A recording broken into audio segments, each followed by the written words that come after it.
আমি আজকে বাঙালি কারি রেসিপি শাপলা কারি রান্না করব। তার জন্য দেখো এই যে শাপলাগুলো ছুলে এখন কেটে নিচ্ছে, যে এখান থেকে ছুলে খোসাগুলো রেখে দিয়ে গেছি। প্রথমে এটা দেখাইনি, দেখো এই যে মাছ দিয়ে, নদীর এই মাছ দিয়ে রান্না করব।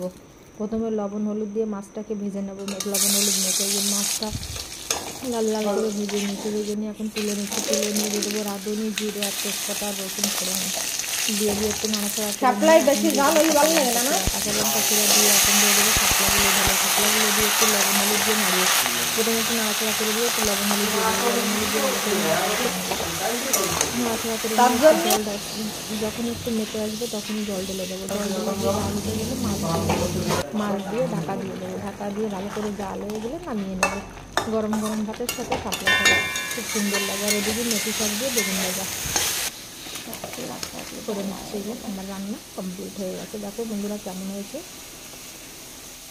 রান্নাটা বলবে।